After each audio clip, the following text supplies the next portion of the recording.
Hello everyone, welcome. This is Beth with Pearl Treasure Designs here once again, and we have some amazing collaborations for you today. But we're going to get into that a little bit later and introduce to you all of the hosts and co-hosts later on in the video.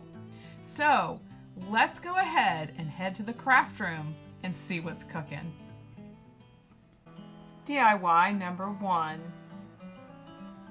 This first inspiration was by museumovtlets.com, and it cost originally $24 for this trivet. Let's see what I can do with it. So I started, I had a request for someone online to show you how to make my messy bow. Or a bow within a bow. So I wrap it 3-6 times for the small one, 2 fingers, and then about 12 times with the 3rd finger.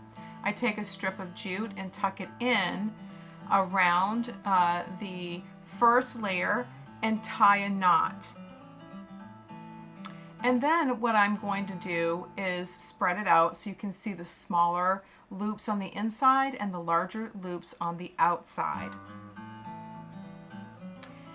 And then I'm going to burnish it with this lighter just to get off all of the fuzzies and things like that. No, I didn't set my alarm off, but it did take the fuzzies off and any extraneous pieces of jute that I didn't want on there. And I made a simple bow, wrapped it once around my fingers, and then evened it out and took a piece of jute and tied it in the center. And then I fluffed my bow. I did fold it in half to make sure that it was even on both sides before I tied it. And then you're going to see me tie it to the center of the looped bow that I just made with the jute. Cutting off the ends to make those nice ends. And let's see how this goes together. So I open it up in the center, lay it nice and flat, and then I'm going to tie this through each of those loops securely and tie off any excess because I already have 2 ends to tie it to. And you'll get to see more of this later. I did end up doing a coat of black paint, heat-resistant black paint, to both trivets that I got at the thrift store. DIY number 2. This was inspired by my wonderful mom. She's been with the Lord for 28 years, but she gave me some amazing creative things to work on, including the Christmas stocking that we're going to be working on. So here are the parts. I did not have a video, unfortunately, but I did have these pictures to remind me how to do it. So I'm going to show you piece by piece how I put this together. I made 16 of the octagonal and then placed 3 together in 3 rows, and you'll see where I put that together. It's stitched together. And then I had 3 that I stitched together as well with one square. So you get the instructions here on how to put this together. This cost probably, if I had to guess, nothing. It was all scraps. And I'm going to include the directions for you so you can make your own Christmas stockings. And if you would like that, leave me a comment in the comment section. And I'd be glad to share it with you. Our open challenge is Christmas in July with a recreation inspiration. Our hosts are 6 Kids and a Glue Gun with Amanda, Crafty Art Shack with Charlene, and Pearl Treasure Designs with myself, Beth. So be sure to check out our contacts in the description box so you can watch all our videos and subscribe and share. DIY number 3. This was inspired by Country Decor by Kelly. The original cost for this was $42.99. And you'll see how I took this and made my own. I did find this piece that I'm working on at the dollar store.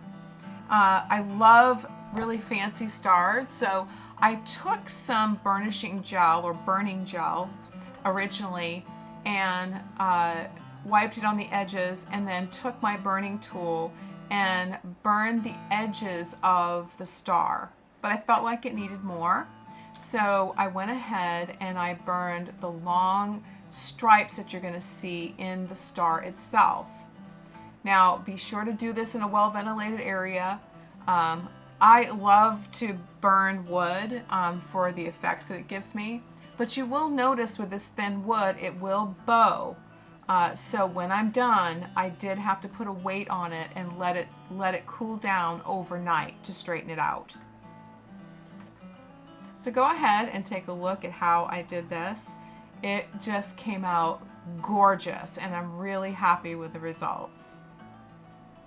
This is a Dremel burning tool, and I do believe I got it at Michael's or Walmart a long time ago. And it does use lighter fluid or butane.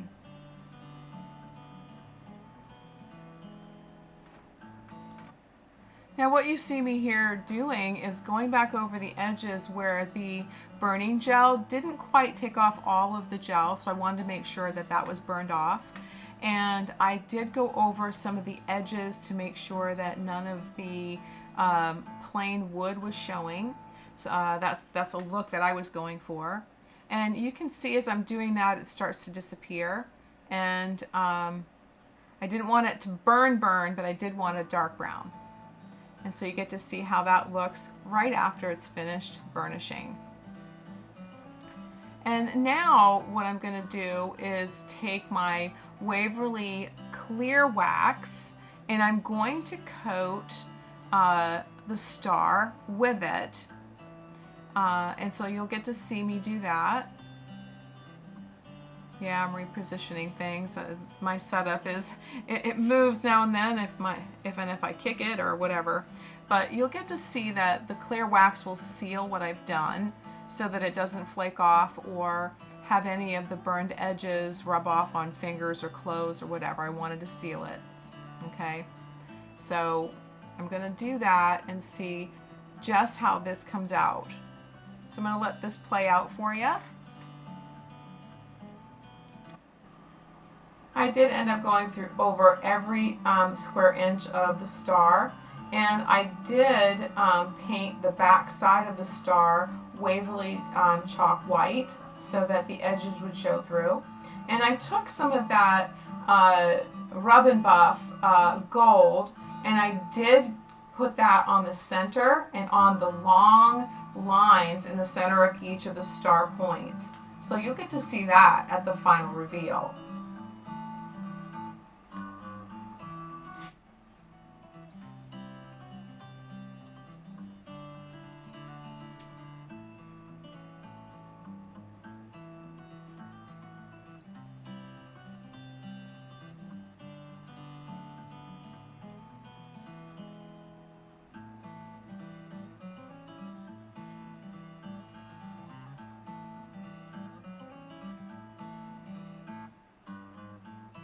Now here I have sped this up. I'm making a messy bow with ribbon and lace and jute. So I did cut about 6 pieces of each and laid them out alternating jute, ribbon, and lace all the way through. And then I did tie it together with a piece of jute so that I would also add a hanger to the top of the star that already had an existing hole. And here I am tying that with jute, and you can see the messy bow there. And I did add a really pretty crystalline embellishment to it, so you'll get to see that at the final reveal. And I did add some sprigs of the boxwood, and here is the final reveal.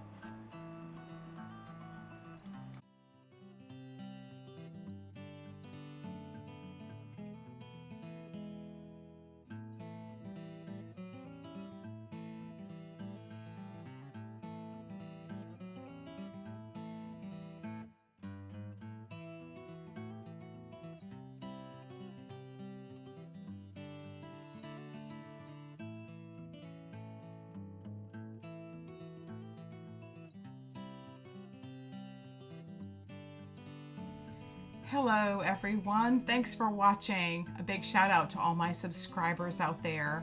If you're not subscribed, please subscribe. It's free. That helps me out tremendously. Then if you could press that like button and share with all your friends, I would greatly appreciate that.